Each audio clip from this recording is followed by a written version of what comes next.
Connor Rehill is here today. How you doing, Connor? Good, Matt. How are you? Good, man. I'm good. How are Good to see things you. over there in Halifax today? They're good so far. It's a bit of a chilly day. It's probably similar to how the island's weather is right now, but the whole COVID situation seems to be a little promising at the time. I don't Yeah, know maybe how open up the PEI bubble. is. Open up the Yeah, PEI to maybe. Halifax bubble. Those PEI Yeah, people can go surfing over there. That's what I'm thinking about. yeah. There is quite a bit of that down around here. I hear people coming down from Quebec and everything to surf, but yeah. Um, We were over in PEI last year. There was November, but we haven't been able to get back since. Oh yeah, Where they I know closed you right got to before isolate. Christmas. You got to isolate. Who wants to isolate for two Yeah, weeks? yeah, I Who wants know. that? That's the big ticker. That's just the small condition of traveling, just Yeah, yeah. the other province besides you. But yeah, Sit in a room for 2 weeks. No, thank you. exactly. So, your girlfriend Sarah Curry came on the podcast Absolutely, yeah, recently, and correct. she nudged you to come on as well, I She suppose. did. She did. We were talking earlier. Yeah, she gave me the little bit of peer pressure, but it was a good thing. It's definitely, yeah. She I think she did it last month with you, and the episode aired pretty recently. Um, but yeah, you guys, you must have grown up together then. You probably knew her from school Yeah, and yeah. whatnot, from what I We gather. grade 7 class. There's a bunch of us. You met a lot of them, I think, but kind of a group from grade 7, just Right. silly kids.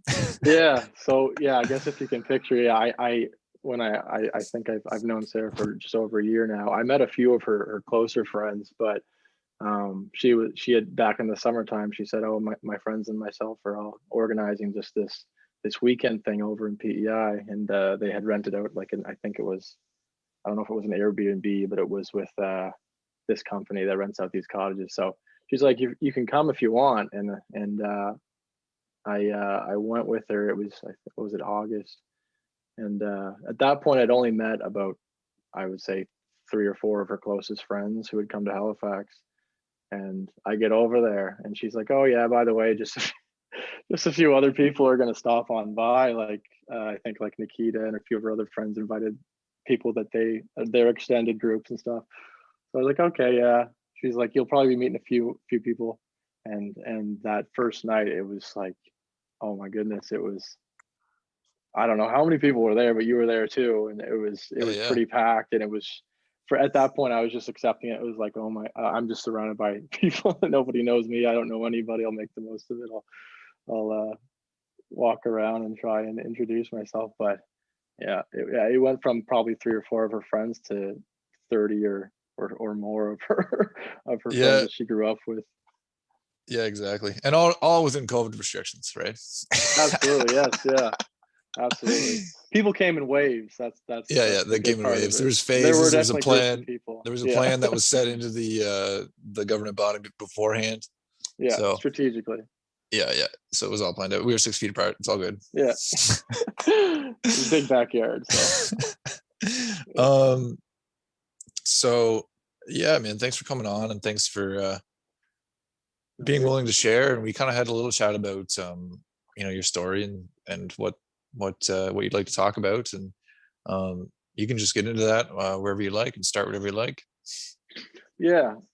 Yeah. So I guess, well, I also wanted to say, first of all, like, um I'd heard of your podcast a little bit before Sarah had even done it.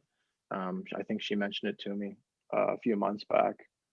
Um, and I think I had looked up your name or your podcast name on Google. So I got to read up a little bit about it, and I was I was thinking to myself, like, I really do think it's a great thing that you're doing. And I read a little bit about your backstory and whatnot, and what kind of prompted you to get into doing this. And I think that it's certainly like admirable that you flipped the situation and you made the most out of it. And I saw definitely with, even with Sarah's episode that she'd done, she got a lot of positive feedback, and she got, I don't know if she communicated it to you, but she got a ton of messages that just that day alone that that the podcast was put out from people who could just like relate to what she was saying, even if it was just little parts of what she was saying. So Right. um, she had a lot of people that were kind of appreciative of you having her on and her talking about her story. And she kind of said to me, "Well, why don't you go on, because you could certainly contribute something a little different to the message she's sending in the podcast." So I said, "Yeah, sure. I mean, sign me up." So I think she organized it through you, and she let you know that I'd come on. So here I am. Um, but yeah, I guess I'll just right out. I myself, I have ADHD, and it's a relatively new thing, and I only really found out about it within the last few months. Um, but I guess I'll start with kind of what um, got prompted me to look into um, just the way I was feeling a little bit more, um, and what kind of led me to here. But so I work with the RCMP here in Halifax. I work out in Dartmouth, but I'm not a police officer. Most people think that when I say RCMP, but I work in HR. So I'm mostly just like it's in an office environment. Um, but when COVID sort of started up and everything picked up, it kind of hit us pretty quickly. So most people didn't have a whole lot of time to react, but everybody at my office was sent home late March of 2020, so almost a year ago now. Um, Right. and it was kind of like a situation where most people had these laptops that are given to them. So if you're able to work from home, then that's great. But if you don't have any way of working from home for now, then um, it's kind of they needed to start figuring out how those people would be able to work from home. But I was lucky enough to have a laptop, and I began working from home in March, and I was pretty excited about it actually, because there wasn't really the chance to work from home otherwise. Before that, Right. everything was pretty standardized. You go in the office every day, 8 to 4, standard work day. But it was just like a little bit of a change up, so I was kind of looking forward to it. I was optimistic about it. So I just started working pretty much like a lot of other people in Halifax and in Canada, North America did. I just um, was kind of a reactionary thing. We just started working from home every day. And then the structure of our days really changed a lot, because you're kind of doing things on your own accord and taking your own initiative every day. You're not with your coworkers. You're not with your supervisor. You're kind of under no supervision really. Um, and so it started out great. And I actually found I had like an increase in my productivity, um, because I don't know how to really, I don't know how to pinpoint it, but I mean, maybe it's just there's a little bit more freedom at home, and you don't need to prepare for the day as much. But anyway, all that to say, like, as the weeks started going by, um, I don't know, it was I I I found that I started maybe falling behind a little bit more in my work, or things started taking me longer to get done, and I started getting more of a pile up, or a backlog of work that I was having to do. And for the most part, when things like that would happen, well, like when specifically when this was happening, I kind of just brushed it off as like, oh, I'm just using this one laptop. It's not quite as efficient as if I was in the office and I was able to talk to my coworker. I always kind of considered myself better at working in like an interpersonal like environment, where I can bounce ideas off my coworkers, and I can refer to them if I want to. But Right. I kind of just brushed it off as um, I'm just by myself here. If I have a question or I want to bounce something off somebody, I don't have anybody around me to talk to right now, and I'm just using this one laptop, and things are just going to take longer to get done in that regard. So I was able to. I guess it was just kind of I gave myself a little bit of leniency there, or something, if you want to say that. But as the weeks and months started going on, like we work from I'd worked from home from March until September, and I only started coming back into the office back in the fall. But um, things were just starting to pile up more and more, And it got to the point where sometimes things weren't getting done, or I'd forget to do something entirely. Um, and it started also getting to the point where I'd have, um, you know, missed phone calls or emails from people that I just wasn't responding to. And I had coworkers that were starting to maybe just get, I'd consider them, I'd consider it getting a little bit concerned about me maybe. Um, they started reaching out, and it would be like an on work related sort of thing, and they would just reach out and say, hey, I noticed, um, I had sent you this email, a few weeks ago even, and you didn't get back to me. And it wasn't something, the attitude from my coworkers was always like, definitely like, we don't suspect anything in terms of like your work ethic or anything, and we don't blame you for anything, but it was more of like a concern thing about me personally. So it was like, this isn't like you, this isn't in your character, so I just wanted to check in on you and see if everything was all right. And I got a few emails. And I work, I'm in a relatively small office, and my I think I only work with like 5 or 6 people. So I'd probably gotten an email of that sort from most of the people that I work with. And because I guess each one of them was feeling kind of the same way, that they weren't hearing from me so much. So yeah, no, it was great at least that they didn't kind of, from the start, they didn't kind of hold things against me, and they kind of did a little bit more looking into it, or put some more thought into it. Maybe there's something else going on here. So So um that was completely kind of uncharacteristic of you before yeah, I mean, COVID I and guess, working at the office. yeah.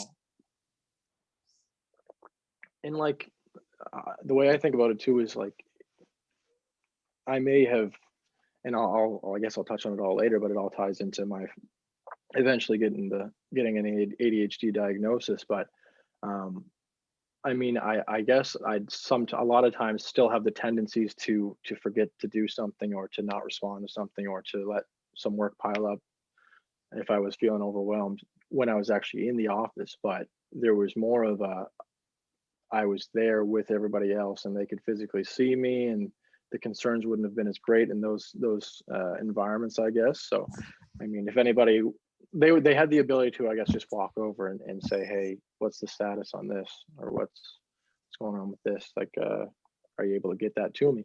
But it wasn't the case when we were all working from home, and Right. so I wasn't immediately available if they wanted to just check in. So So there was more like of a like physical accountability where they could just come over to your desk, and then yeah, them like physically saying it to you is would be different than them just sending an email and then you look at it and then you just kind of forget about it.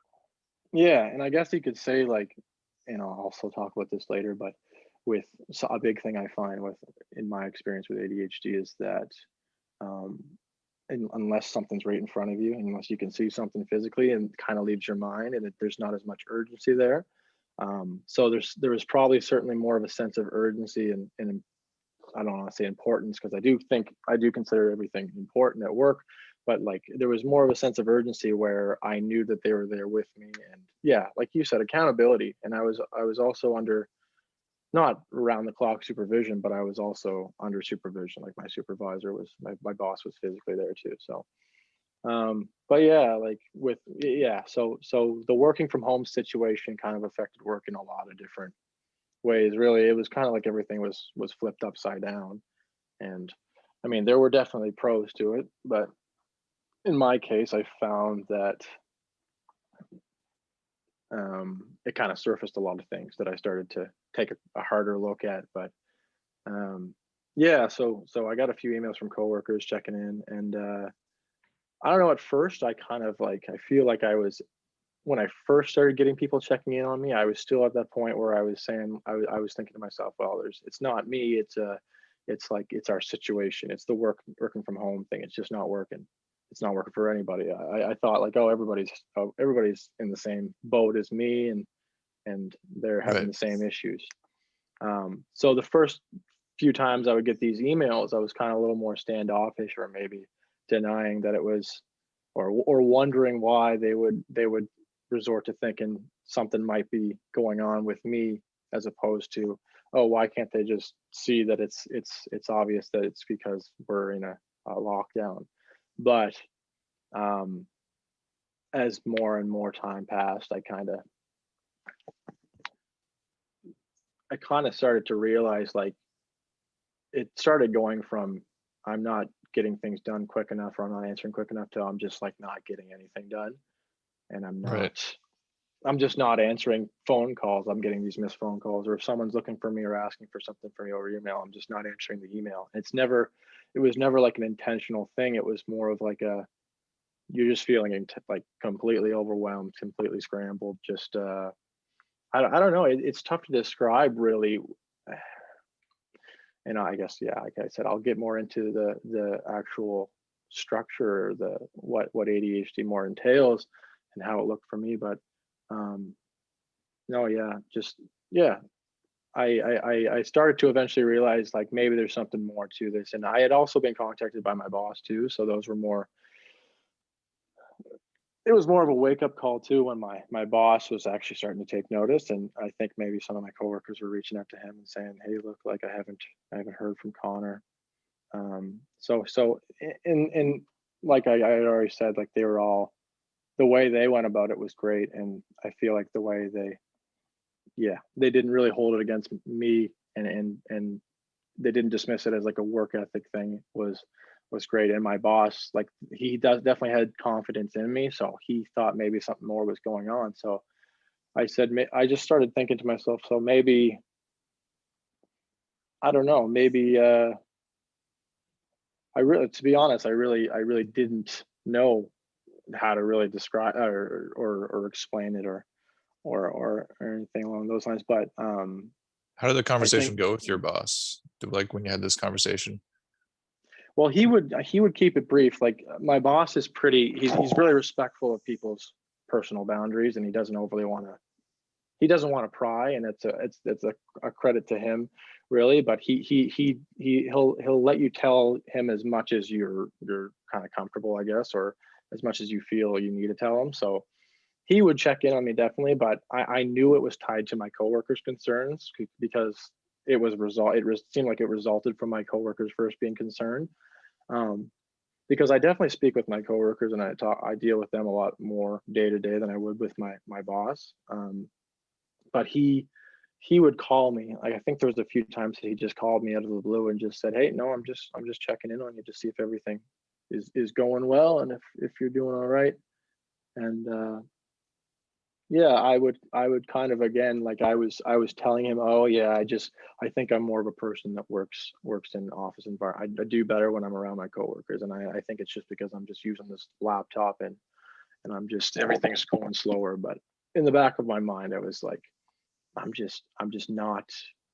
There's like a block there. There's like a wall there that's just preventing me from getting past what and really hitting my kind of, I guess, potential or what I could be doing. So Did you find you got lost in the structure of the day? Like, you know how kind of how you said things are just way different overall. Like you don't have to get ready in the morning, you don't have to drive to work, and then like obviously the whole structure of like having someone in person, like your coworkers in person. Did you find like the whole structure, like the structure got lost? yeah, I really did. Like I kind of said before, like um, it's if there's no urgency to something, I find that it's so easy for myself. If there was no urgency there or nothing really pushing me like a fire under me, so to speak, um, it's so hard just to let yourself kind of, yeah, get lost in the motions, really. So when I would be going into the office, I would have an alarm set. I would have the same routine every morning. I would, bring a lunch, get ready for the day, and I would show up. But yeah, it was definitely like you said with structure. It was a lot harder to structure my days. I found when I was sort of on my own, doing things on my own initiative, and Right. yeah.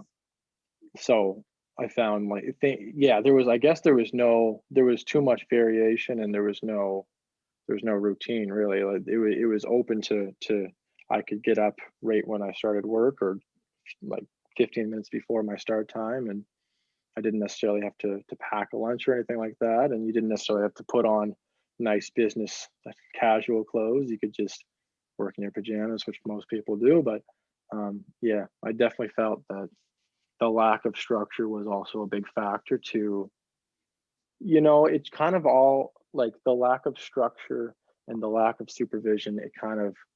It all ties together into causing you to feel just like a little bit aimless, or maybe like you don't have something that you're working toward as much, or less of a Yeah. purpose, I would say, throughout the days on like a day-to-day basis. So Right. yeah, it's just easier for other things to take over when you're in that situation, I would say. So Would you say like um it's easier to get distracted? Would you get distracted a lot? oh, for sure. So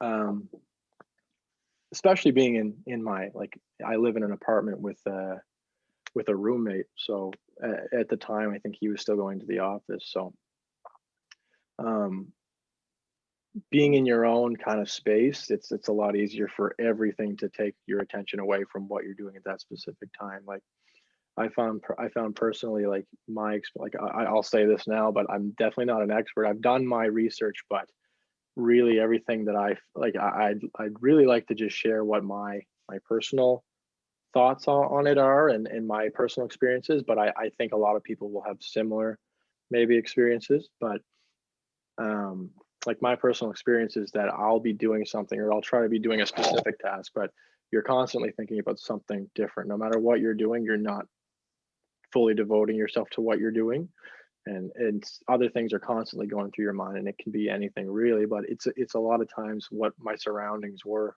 um, that would distract me. um, and a lot of times, like I find with me, and I can link it to ADHD now, but to feel like you're fully able to sit down and apply yourself or do work, you have to almost feel like everything else around you is perfect before you're able to feel comfortable to sit down and actually get the work done, or start something. And you just keep telling yourself that no matter what. So it'll be one thing after the other. So if I would get up in the morning and I would sit down at my desk and start working, there would be something in my apartment or my room that would bother me, and I would say, well, just let me put that laundry. Like it's small little insignificant things for the most part, but they kind of all add up to just cause you to just have no productivity or nothing to show for almost. But no, yeah, yeah, all that to say, like you said, a lot of things would uh would pull your attention away. And it's in with ADHD, it's I think people's, like, society's typical thought of someone with ADHD or ADD would be difficulty paying attention to something. I guess it's referred to as inattentiveness, but difficulty paying attention to things, like tasks that you're doing. But I through some research, I read people sharing their experiences, and they kind of a lot of people who have it say that it's not necessarily difficulty paying attention to one thing. It's just you're paying attention to too many things at the same time. You're paying attention to everything that's going on around you, um, whether it be someone talking in another room, or the sound of something falling. Like any little sound can take your attention away from things. So um, and yeah, I mean, yeah, a big thing would be if I would get up to do something that wasn't necessarily work.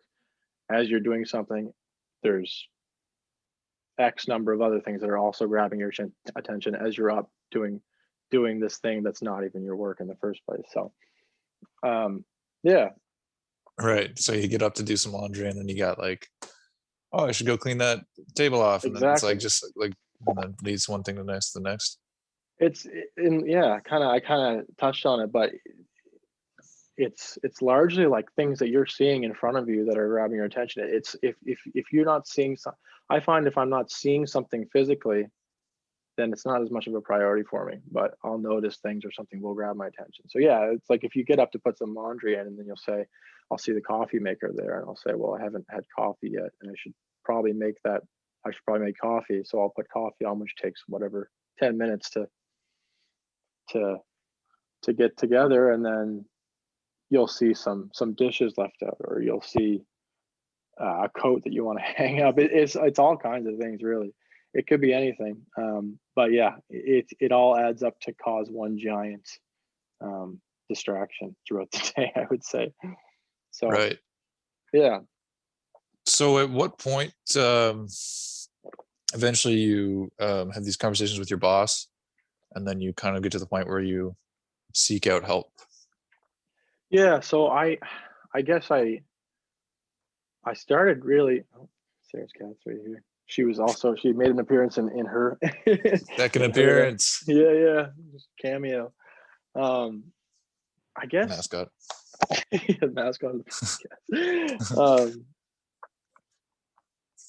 I guess a big thing too, to something that's to like worth being said, is that a lot of the characteristics of ADHD can look like something else to someone who doesn't necessarily have it. So I guess throughout the period of me working from home, and me really falling behind on work, and just not being able to focus on the things that I was supposed to do, I started really getting the fear that what it looked like to other people was that I was just I kind of had a bad work ethic, or that Mm, I didn't care about the work that I was doing, or I didn't care about the job, or just laziness maybe. And I through like a lot of things that I've read have said that, you know, ADHD and its traits are commonly misconstrued as, poor work ethic, laziness.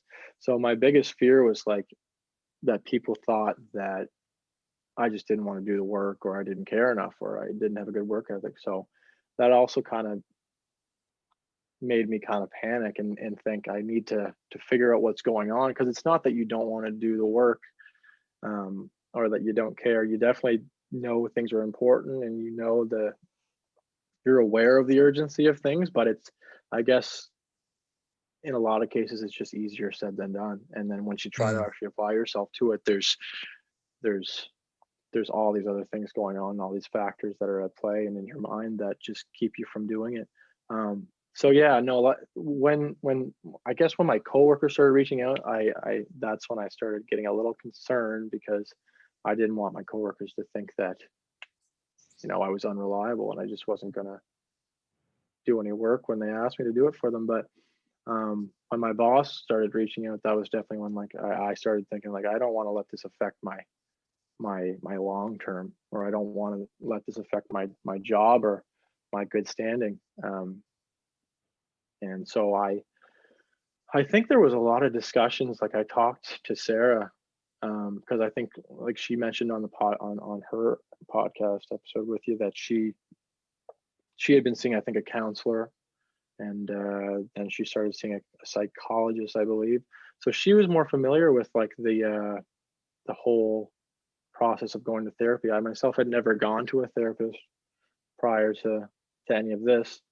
Um, but she was pretty encouraging, and she swore by it, and she said they've done nothing but good for her. And clearly she's, her episode there is proof that a lot of great things came from it. So she said, why don't you, I think she had maybe even suggested ADHD. And to me, like, me just having been oblivious, like, I had never considered the idea that I could have had ADHD before this.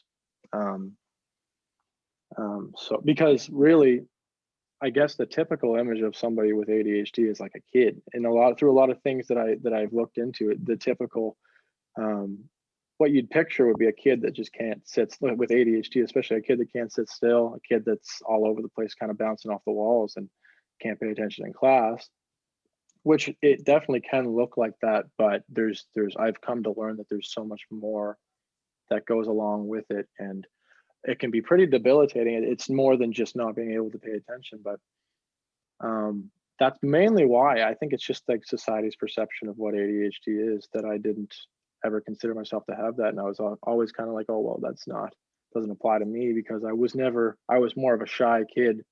So I didn't exhibit the off the walls, kind of in your face, loud tendencies. So I think right. I kind of flew under the radar for all of my childhood, um, in that regard. And what really affected me through school was just not being able to grasp what was going on in class, not being able to pay attention, or things constantly grabbing my attention. And it kind of just snowballed from there all through school. But anyway, not to get too off track, but Sarah, it was definitely a big factor in why I decided to kind of reach out and seek out a psychologist. And it was at some point, I think it was probably in July, because I had my first session in mid-July, that I just looked into it. I kind of searched up psychological centers in Halifax, really, and I just kind of reached out to a few. And I have this app through my phone that it's just through my work, that you can just go on and you can search up whatever kind of provider you want. You can request these appointments. So I think I requested a few. I just looked into what these places specialized in, and I kind of had an idea that I might have something going on in terms of focus. So ADHD was in my mind. So I looked at places that specialize in ADHD, and I got called by one specifically, and they said, "Hey, how's next week?" Basically. So all that to say, I just, through people that are close to me that were more familiar with therapy and therapists, I finally took the initiative to kind of reach out, and that was a big turning point, I would say, because it was kind of, I'd say, exactly what I needed to do to kind of get to the next step and figuring everything out. And Were you yeah, nervous? I was, for sure, because I'd never before that had too many experiences with looking into like my own mental health. Like definitely through school and whatnot, I knew that I'd probably had some anxiety and things along those lines, but I never felt that I had a reason to seek out therapy. But now, after the fact, I think that, I mean, anybody can benefit from it, regardless of what you have going on. You don't necessarily need to be in a mental health crisis. I mean, I just feel as though just to speak about your concerns or anything that you have going on in life is definitely a great vice, and it's definitely a great, I mean, yeah. So I I felt the definitely same was. way about it when I went. I just think like I don't think there's anybody that could not benefit from it, even if, like you said, you're not in a Yeah, crisis or you're not going through something that's horrible at the moment. Like I just think that I think life is weird and life is challenging, and to be able to like just never talk about your inner thoughts or how you feel about things, like to have like a person rather that you can go to, like a non-biased opinion and non-biased ears to listen to you talk. I think just, yeah, I think anybody could benefit from it. exactly. It's maybe not even necessarily just therapy specifically, like seeing a psychologist or a counselor. It's just, I think anything that's therapeutic to the specific person, like whatever that is, whether it's um, being with family or friends, or um, being physically active, or any hobbies that you might have, just anything that allows you to just kind of forget about what's going on in your outer bubble and just kind of disconnect. And but yeah, like you're saying, with seeing an actual therapist, I think that everybody inevitably has to have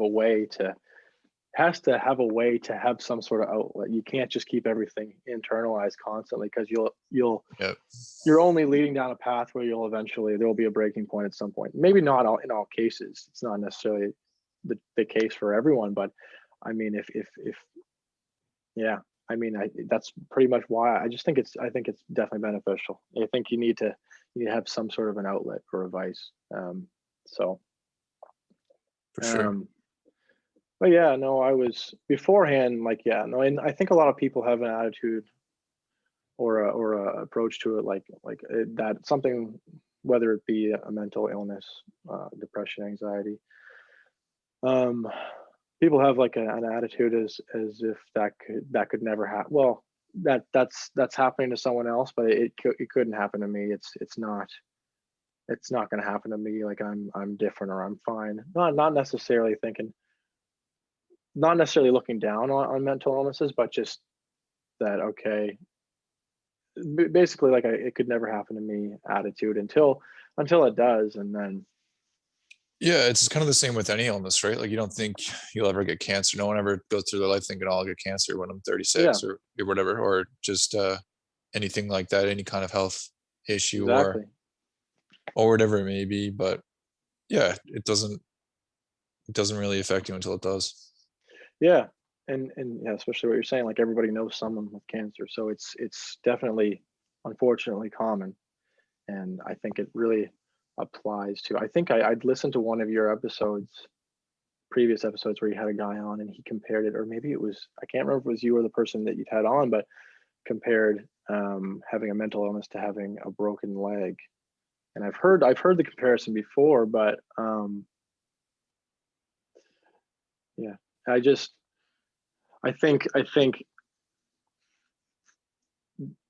mental illnesses are probably, because you can't see them, definitely they're less of a focus than, obviously, someone's leg is broken. You have to tend to that. You have to find a fix to that. You have to go to a doctor. Yeah. Um, but something that you can't necessarily see is not. It's a little bit more of a gray area where there definitely should be more awareness. But anyway, Yeah. Well, I think um, like the whole reason I wanted to do this podcast, and I've had like older generations come on and talk about it.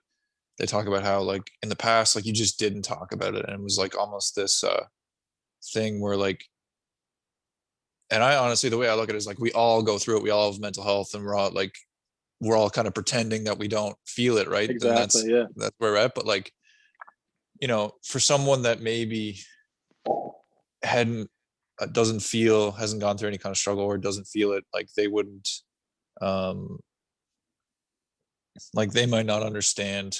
uh I think that's just where the stigma is, but I don't even think that's true. I think everybody kind of feels it, but like for someone who's never experienced it, they might not see, like there's that attitude, there was that old-fashioned attitude of like just get up and go to work, and like there's nothing wrong with you, like Yeah. there's physically wrong with you, so just like, you know what I mean? There's almost Yeah. like this anger undertone of like, just, I don't know.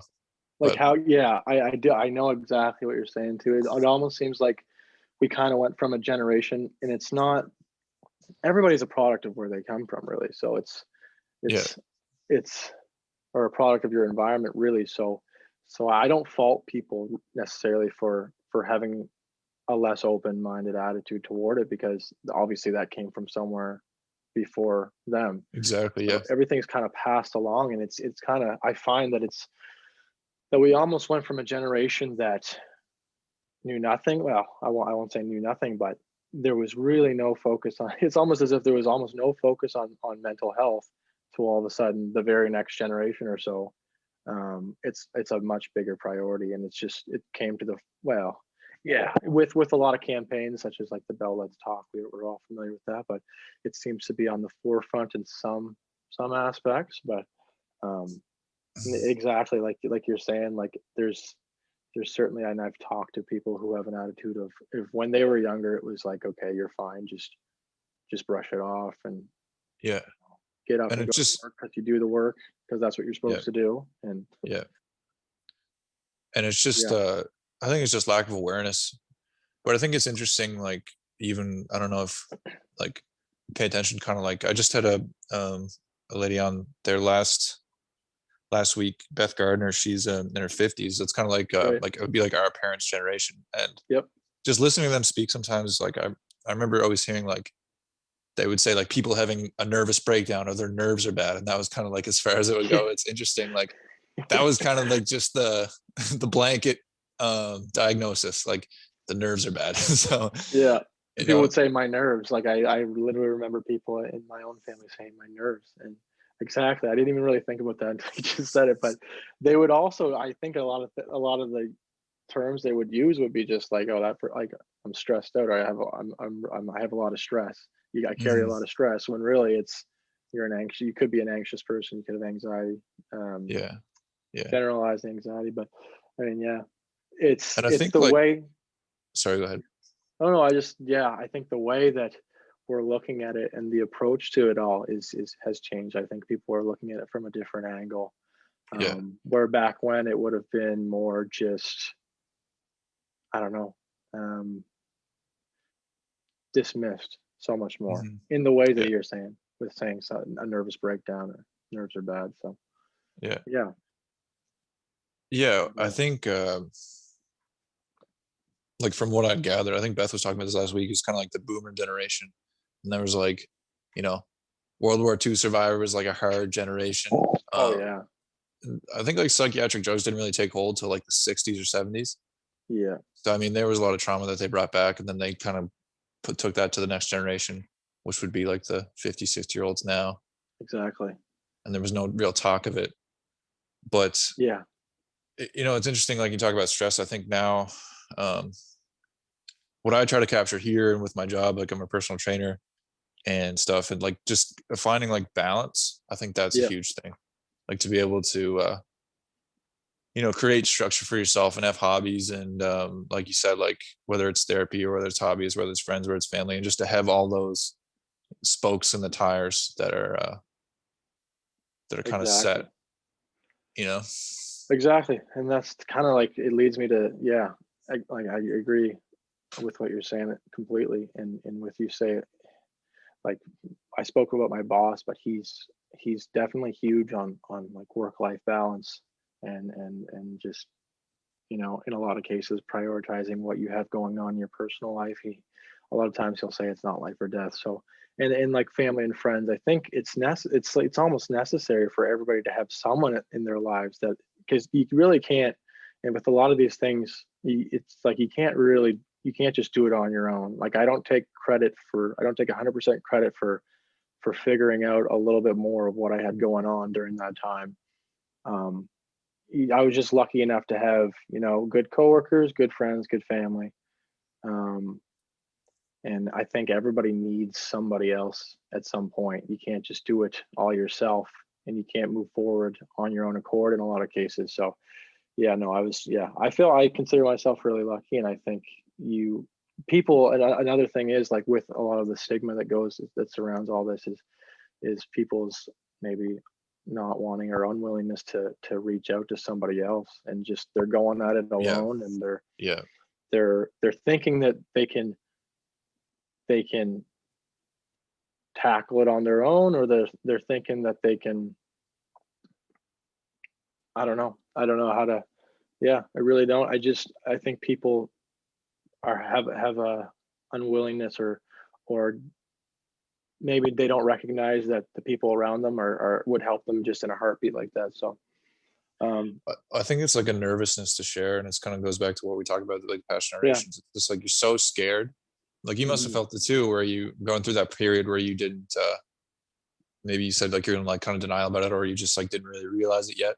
A lot of Yeah. people are in that stage, and they'll be in that stage for a long, long time, where it's like Oh yeah. they know that but it's kind of like they don't really look at um like fully look in the mirror. It's just like it keeps getting pushed down, and then Yeah. I've been there myself, right? You're so Yeah. terrified to say, like, you desperately want help, like secretly, but you're Hmm. so terrified to Yeah. say exactly what's on your mind because it is scary. And Exactly. Like, sometimes like having that, like, it's really hard to have that conversation with yeah, someone. I think so many people have this, like, what will they think of me? Will they think of me differently? Sort of thought process. And Yeah. people, I think people, like, some cases think like, well, I'm going to lose this person, or these people or they're gonna hate me, or they're gonna turn, like, they just don't want to. You don't want to mess up your. You don't want to screw up your relationships with people, almost, or you're just thinking, what will they think of me? Will they think differently of me if yeah. And I think, like, the big, yeah, like you said, is that you desperately want to reach out, or, in the back of your head, and you have to just look at yourself in the mirror. But yeah, I think it's like the biggest. I kind of separated into, like, like what you had, like, for my own case personally, I kind of separated into, like, the stage of not knowing what was going on, but having a Yeah. feeling, and it was in the back of my head. And then the realization, which was the big pivotal point, and then afterwards, where you've taken, now the point, now at this point you can move forward. So I think the biggest, I don't know, barrier, or the biggest wall in front of somebody, is that in front of people, is the actual realization or the acceptance. And it kind of sounds cliche, but acceptance is the people say acceptance, in a lot of cases acceptance is the first step. um 100%. Yeah. but yeah, no, I think that's, and it can take some people so long, and it's like, Hmm. just thinking about that is like, who knows how long it's going to take somebody, depends on the person, how long it's going to take that person to finally realize that something needs to change. Like, there has to be a Yeah. breaking point, like I said before. So Yeah. I Usually think so. everybody, Sorry, go ahead. oh no, I think everybody definitely gets there, probably at their own pace. And it's a huge, yeah, just the realization, and then you can kind of move forward after the realization with the information that you have. And I don't know, that's what, yeah. It's interesting. It's like it's kind of almost there's parallels with like addictions and Yeah. like 12 step, like first step is admitting you have a problem, but like yeah, no, I think it's you're totally right. It's different for everybody and it can take however long it takes. But that's kind of the inspiration for doing this, is just to like have these open conversations of continuously sharing what people went through, so you don't feel alone, you don't feel, because that's super common where you just feel like, maybe you feel like that too, where you're one of six in your office and you're like, well, these other people aren't doing this, and you Oh, know. that's exactly, like, that's a feeling that I had, and that was a theme throughout, in a lot of things that I've read about people's experience with ADHD. It was a theme through my whole life, where you're thinking like, why can't I? You look at people around you, and I guess, and you think to yourself like, it seems so easy for them, or so seamless, or it seems like it just comes for them so naturally. Why doesn't it? Wasn't that the case for me? Like, for because most of my experiences were in school, because I guess I'm in my 20s. I've been out working just for a few years after graduating, but most of my past experiences were from school, where it affected me the most. But um there was a lot of, like, just thinking like, maybe I'm just not as smart as these people are, or I'm not as disciplined, don't have the work ethic that they do. I'm not as organized. But um yeah, there's a big thing of thinking like you're just different. And I would Mm, always think to myself, oh, I guess I'm just different from other people. And eventually you just start accepting it. You don't question it anymore. You're just mhm. like, oh, I have to maybe work a little harder. And then I still don't even know I still don't know the stuff I'm supposed to know. But um, I would think to myself, oh, I'm just different. But then I'd also think to myself like, oh, don't be so full on yourself. Like, you're not any more, you're not any more special than other people. You're not different from other people in that way. But it was more of like a, um, yeah, no, I actually had a meeting with my boss probably like a year prior to going into the quarantine, and before when we were, because I would have these meetings with him every so often, just for like performance evaluations and whatnot. And I would, but he gives us time just to, like, we can talk about work, or we can talk about anything else that's going on in our lives, if we want to is the big thing. So he's just there as an ear if we ever need him. But at one point I said to him like, I think I'm just, everybody else seems so organized to me. Like, they just seem like they know what they're doing. They're so good at what they're doing. And I was like, I've been in this job for like 2 years now, and I feel like I still haven't grasped it. I just don't feel organized in a day-to-day basis. Really, I just feel scrambled. And I feel like it's a lot of times at the end of a day, you'll feel like, what did I really get done today? Because I mean, in an 8-hour day, I feel like I only got like an hour's worth of work done. But yeah. Yeah, no, there's definitely that feeling of just like, yeah, you're just, you're just, and like I said, it's commonly just like, eight symptoms of ADHD are commonly just like dismissed as being, lazy, poor work ethic. So I guess before the therapy, that's really what I didn't want people to think of me. And yeah. It's probably what you didn't want to think of yourself or what you knew you weren't, right? That's what it is too. And like, I'd say to myself, like, I know I want to do this. Like, I definitely don't.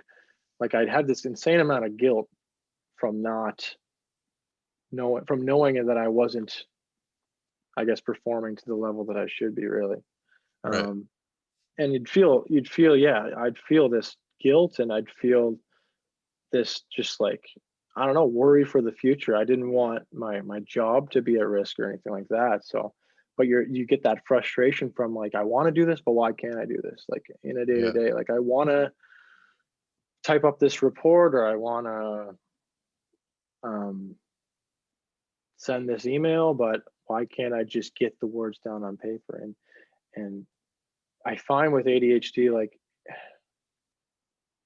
as a kid, like when I was diagnosed, it's referred to as adult ADHD because it looks a lot different in adults than it does in kids.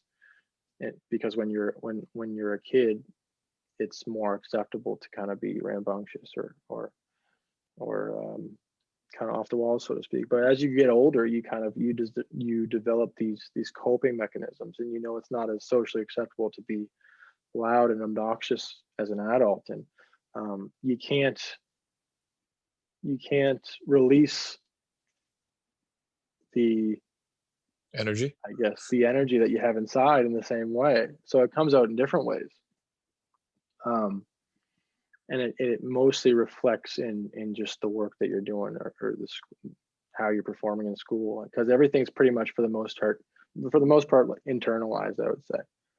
And it's just Right. something that you're going through inside in your head, and a lot of frustration comes from it, and a lot of questioning yourself, and a lot of feeling of just like a feeling incompetent sort of thing is the big theme. And you just feel like Right. you're not able to, yeah, perform the basic tasks in your job, and that your job is what pays you every day, and you rely on that to just live day to day. So it's like, if I how could it be that I can't Survive. uh do this to the standard that I'm supposed to? So it's like a lot of questioning yourself, a lot of, yeah.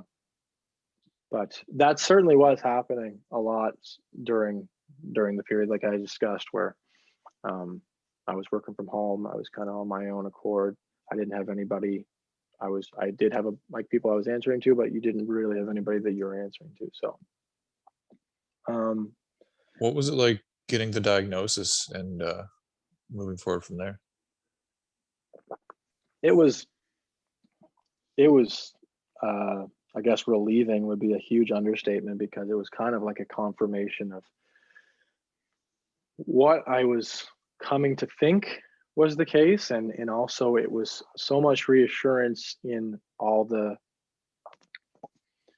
of your past experiences. Like with the diagnosis, I was then able to really explain why a lot of things happened, I guess. To speak generally, like I was able to explain or find a reason to why I felt the way I did, and why I instead of just not knowing what was going on, like I did all through school, and then a lot of times at work, like, and just having no conclusion from it, you're able to associate so much with the diagnosis, and realizing, okay, like a lot of this wasn't necessarily within my control. It was kind of just how your brain's wired. But I had gone to the therapy, and I think I'd gone to 5 sessions. And at the start, like I spoke to the therapist that I had been seeing, and I said, I kind of have an idea of what's going on, but I mean, I'm open to anything. And I just wanted to describe to her what was going on with my work situation. Really, like that was my biggest priority, because it was so pressing. Like it was starting to become I need to figure what's going on, or else I think my job is going to be affected, and my good standing. So I just described to her everything that was going on at work. And from the start, she kind of said, "Oh, it seems like you may have some anxiety, but you definitely have some focus and intention issues." But first, I think she wanted to go more into the anxiety aspect of it. So she kind of looked into that a little bit. because what I didn't know is she said, and is what she told me is that like having, I guess, generalized anxiety or social anxiety can have a lot of impacts on your everyday social situations or work situations too in that way. So she said, I'm going to look into this first. And I definitely think maybe there's a presence of ADHD or inattentiveness, but I want to first see if anxiety would be the main thing, or if it's maybe because a lot of times, and I guess anxiety and depression and other things can be a result of something else that's going on. They can be like there can be like an underlying thing. So she said she wanted to see if the anxiety was a result of ADHD, because they can kind of go hand in hand, and having ADHD can cause it can branch off into a lot of other things. Right. So it didn't take long before she kind of said, okay, now I kind of want to officially go into this. So I got this, I think I had this assessment that I went through, and it took 2 or 3 sessions. So I had seen her from mid-July 2020 until September, October-ish. I think there was 5 sessions in total, but after she asked me a lot of questions. So she first wanted to see what my experiences as a kid were. So they divided up into like before you're 12, into experiences from pre-12 and then experiences from 12 onward into your adulthood. So yeah, I not to get too technical with all of it, but after all was said and done, they divide ADHD up into a couple different categories. And I think it's one of the categories is inattentiveness. Another is hyperactivity, and another is emotional control or emotional impulse, because there's a big emotional aspect to ADHD too. But I ended up scoring in like the 99th percentile in all of the categories. And I guess I was being tested against people in my age group with ADHD. So at the time I was 26, so it wasn't that long ago, but yeah. I scored pretty high. Like I think that's one of the highest you can.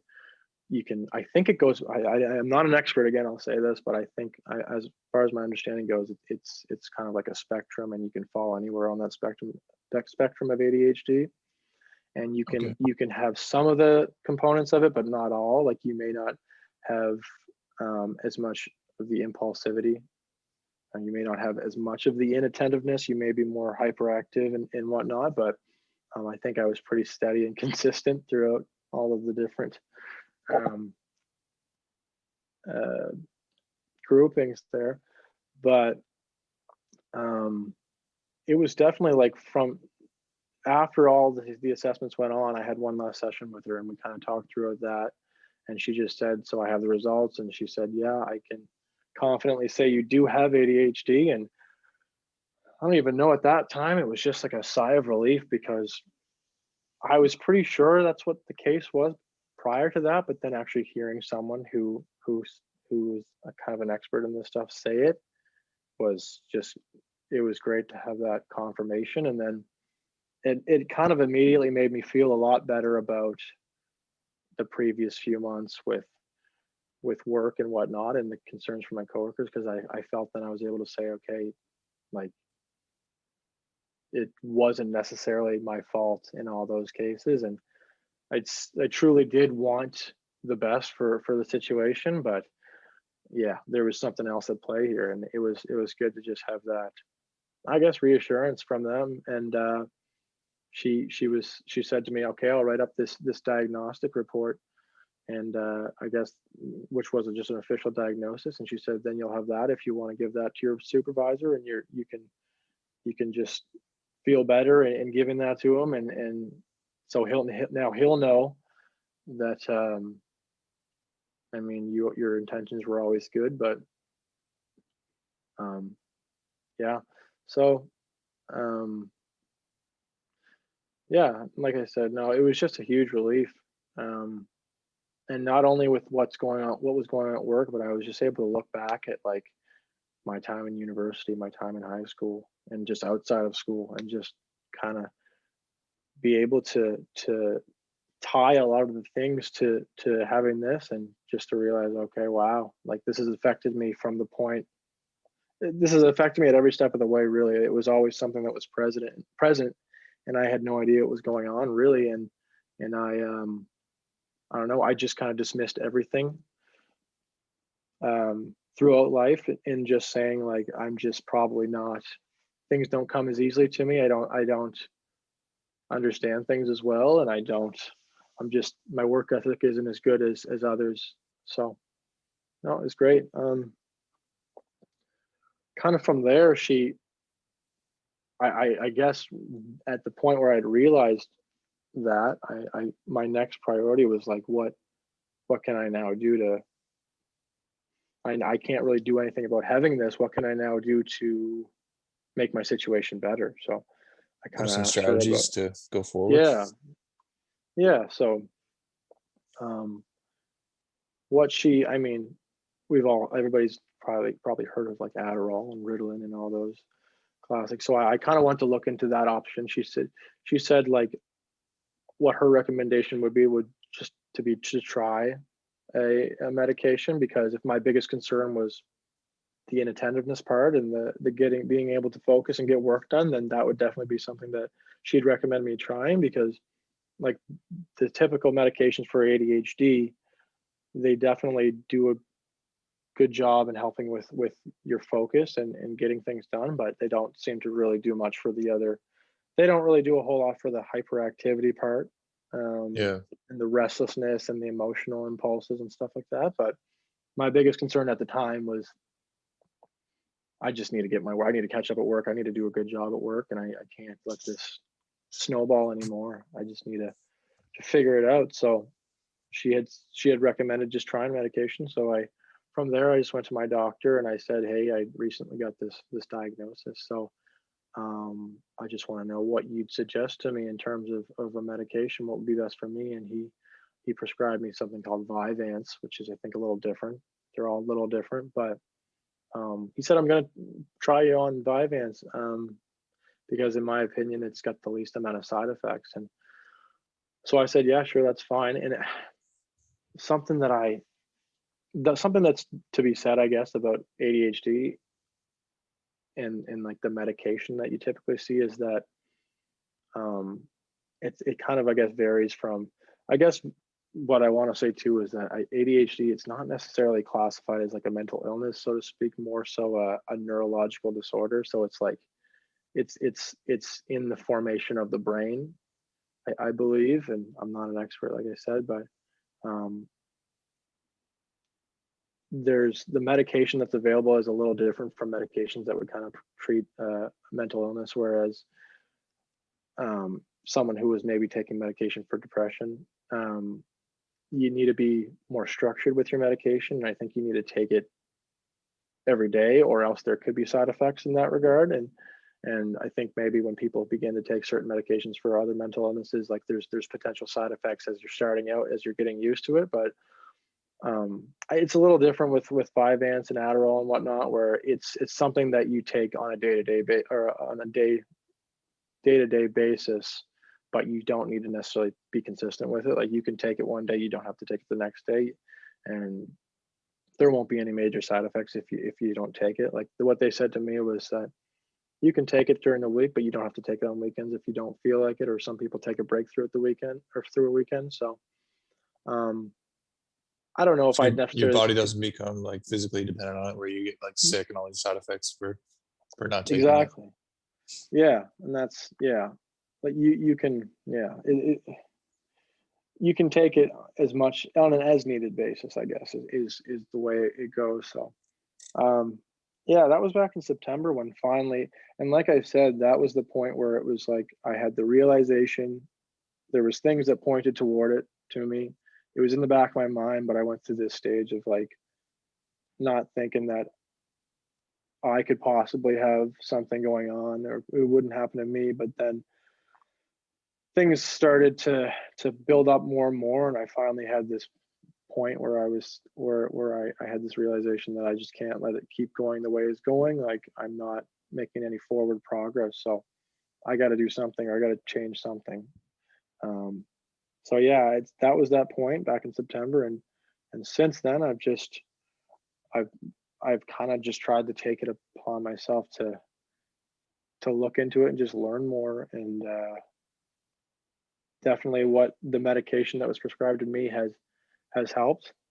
Um, it gives you, I guess, it helps you with your focus for sure, but it also like inadvertently gives you a lot of the confidence that you may not necessarily had before, because there's a lot less of the doubting yourself going on when you realize that this is what, when you can kind of pinpoint what was causing, what was the root of your main issues before everything. So Kind of like um a third person view where you're looking down on, or like an outward view looking on the situation opposed to being right in the middle of it in the scramble and not knowing yeah, what's.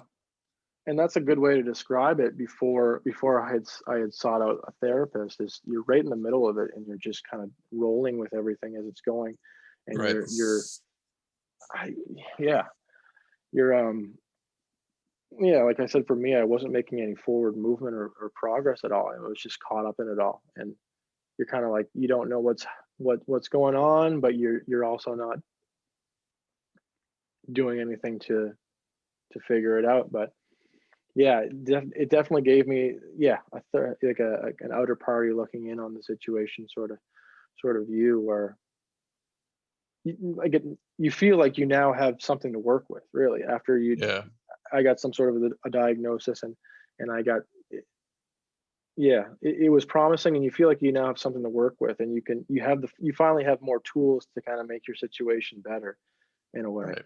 Right. Um, and I think like she had mentioned that when she found some reassurance, and she started realizing what was going on in her situation, she's been using a lot of outlets like Reddit and YouTube and other internet platforms. And um I definitely have, yeah, I think Reddit's a great, it can be a great um place or a great community, and you can be a member, you can use Reddit for so many different things. But largely what I started doing was searching, just reading posts on like the ADHD Reddit page. Yeah. And what's good about that is it's just kind of like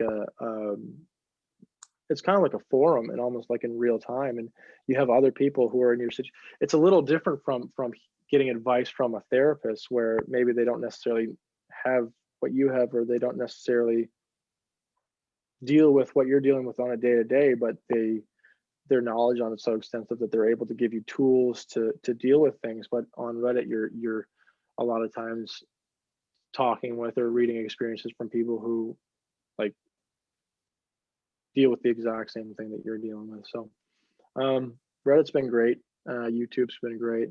And even things like the podcast, like your podcast, people can listen to that. And with Sarah's episode, she had people message her following that who may not have, like with what I said with having like a breaking point or a moment of realization. She had people message her saying like, that all makes so much sense. I relate so much to what you just said. Thank you so much for sharing that. Now I'm going to go forward and do this.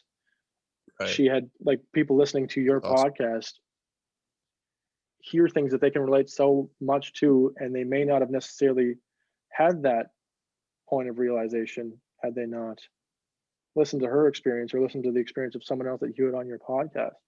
So yeah, I mean, no, it's definitely, yeah, it definitely, the diagnosis kind of gave me the ability and the realization, the tools that I needed to then start understanding my situation so much more, and and and finding like an explanation to all the things that I had felt or experienced through life, really.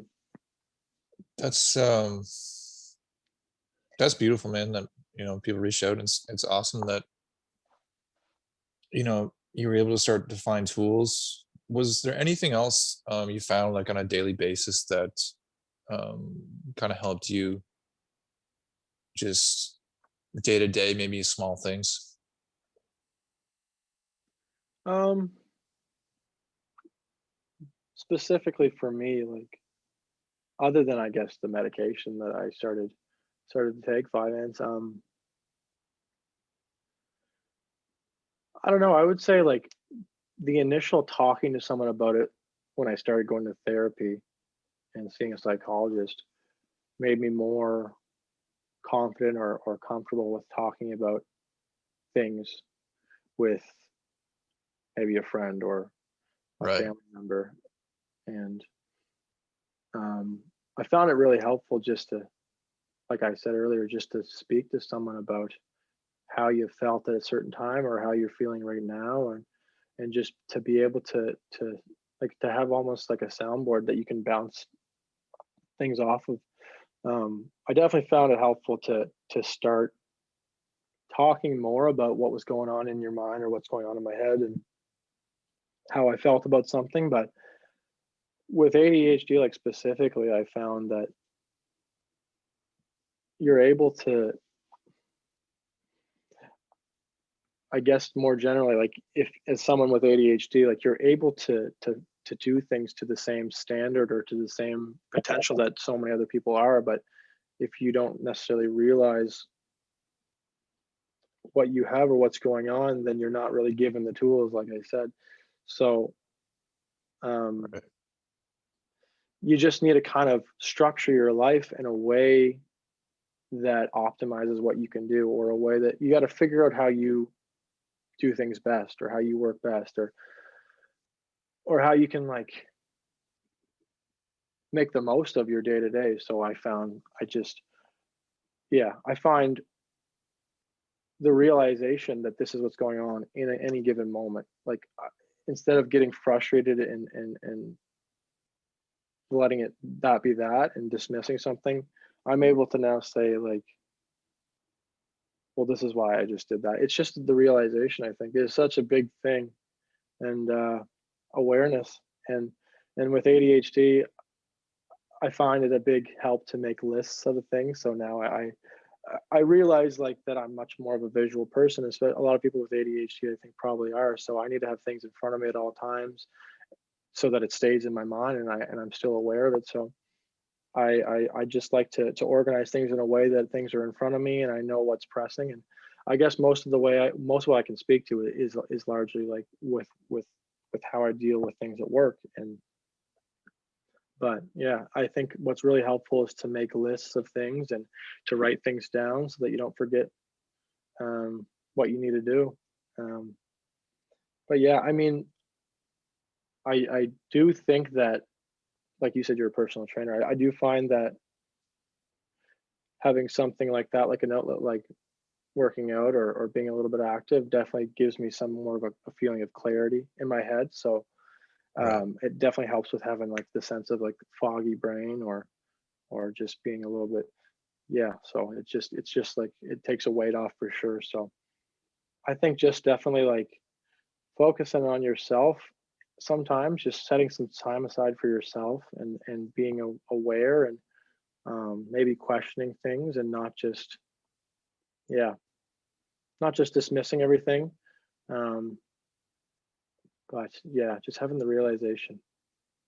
Right. So yeah. That's awesome, man. That's Yeah. wise words, and I think that's seems like a good place to end it. I just want to say Mhm. thanks so much for coming on. Thanks for sharing, man. Oh, no worries at all, man. Anytime. I was happy to do it. Yeah, no, like I said, Sarah had such good feedback, and I kind of I didn't necessarily consider my experiences like extraordinary, but I felt to myself that um, there's probably at least one person that is in my situation, and maybe they're a few months behind me where they could maybe hear this and It might bring clarity. have some forward movement. Yeah, it might bring some clarity to them. So yeah, there's always, I think there's always it's always a good time to talk about stuff like this, really. I think so too, So man. yep, I want to say thanks so much, absolutely. and we're going to I'm going to send you some salt. I'm going to send Oh, right. you and Sarah some Awesome, man. salts in the mail. So we got the 4 different kinds of cooking sea salts here, and that Oh, is from wow. the Prince Edward Island Sea Salt Company. So everybody go check them out. 40% of all proceeds go to mental health here in PEI. That's awesome, man. Appreciate it. And yeah, no problem. And yeah, man, maybe I'll see you if PI ever opens up, bubble ever opens up. See you next Oh man, August. yeah. And I think we're looking to make a trip as soon as the borders open up, as soon as we can. So yeah, man, I'd definitely be, we'd have to go to, there's a few nice restaurants in Charlottetown that I've been to, but we could definitely, yeah, do something. Maybe We'll invite next the whole summer. crew, all 30 of us. Another cottage weekend. Yeah, for sure, man. All right. Thanks so much. I really appreciate it. Thanks, man. Have a good day. You too. Woo!